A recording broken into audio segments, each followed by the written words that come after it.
Hello கிம்மியாஞ்சி families எல்லோரும் எப்படி இருக்கீங்க? நல்லா இருக்கீங்கன்னு தான் நம்புகிறேன். என்னடா சாயந்தரமே இப்படி இதெல்லாம் வச்சு மொக்க போடுறாளே அப்படின்லாம் நினைக்காதீங்க. சில பேருக்கு ஹேர் க்ரோத் ஆகிறது ஸ்டாப் ஆகிருக்கும், இல்லைன்னா முடி கருமையாகிறது ஸ்டாப் ஆகிருக்கும். இதெல்லாம் பற்றி கவலைப்படாத. நான் சொல்கிறேன், என்னையை தேய்ச்சிங்கன்னா உங்கள் முடி அழகாக பெருசாகவும் இருக்கும், திக்காகவும் இருக்கும். நான் என்னோடய ஹேருக்கு இப்படி தான் ஃபாலோ பண்ணுறேன். நிறைய வீடியோஸில் பார்த்துருப்பீங்க. இந்த வீடியோ இது உங்களுக்காக. இது இந்த மாதிரி இது பெருசாகும். நல்லா இந்த மொட்டு பெருசான உடனே அதை எடுத்துக்கோங்க. ஒன்று மட்டும் எடுத்துக்காதீங்க, நல்லா ஒரு 5 to 6 எடுத்துக்கோங்க, சரிங்களா? அதுக்கப்புறம் லீவ்ஸ் ஒரு 4 to 5 நல்லா பெருசாக எடுத்துக்கோங்க. லைக் இந்த மாதிரி இந்த 1 2 3 4 இதை எடுத்தாலே என்எஃப் நம்மளுக்கு. அதுக்கப்புறம் என்ன பண்ணுங்கள், கருவேப்பிலை ஒரு 2 இலை பெருசாக நான் உங்களுக்கு காட்டுறேன் இருங்க. இந்த கருவேப்பிலை இருக்குல்ல, இதை இது வரைக்கும் அப்படியே எடுத்துக்கோங்க. இது வரைக்கும் அப்படியே எடுத்துக்கோங்க. 4-5 இடுக்கு எடுத்துக்கோங்க.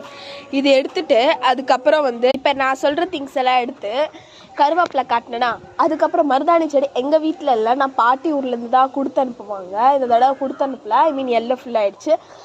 என்ன பண்ணுங்க, அதுக்கப்புறம் இந்த கோகோனட் ஆயில், மருதாணி இலை, கோகோனட் ஆயிலை தனியாக எடுத்து வச்சுட்டு நான் சொல்கிற இந்த ஐட்டம்ஸ் நெல்லிக்காய் செடி கூட எடுத்துக்கோங்க. நெல்லிக்காய் இலை, அதுக்கப்புறம் நெல்லிக்காய் 2 குட்டி நெல்லிக்காய் எடுத்துக்கிங்க, ஃபுல் நெல்லிக்காய் அதை எடுத்துக்கோங்க.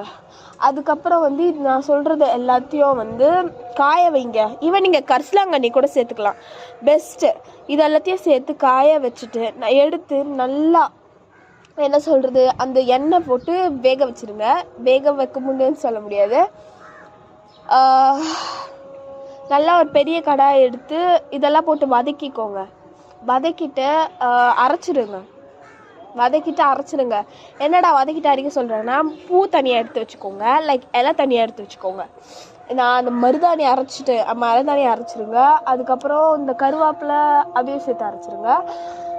இதெல்லாம் சேர்த்து அரைச்ச பிறகு நம்ம என்ன பண்ணணும்னா, எண்ணெய் கொதிக்க வச்சுருக்கோம்ல, அந்த எண்ணெய்க்குள்ளே இதெல்லாம் போட்டிங்கன்னா எண்ணெய் பொங்கி வரும். அப்போ ஃபுல் சிம்க்கு மாற்றிட்டு எல்லாத்தையும் மிக்ஸ் பண்ணி விட்டுட்டு அதுக்கப்புறம் இந்த டெய்லி யூஸாக போட்டுட்டு வந்தால் ஹேர் உண்மையிலே நல்ல ரிசல்ட் கிடைக்கும்.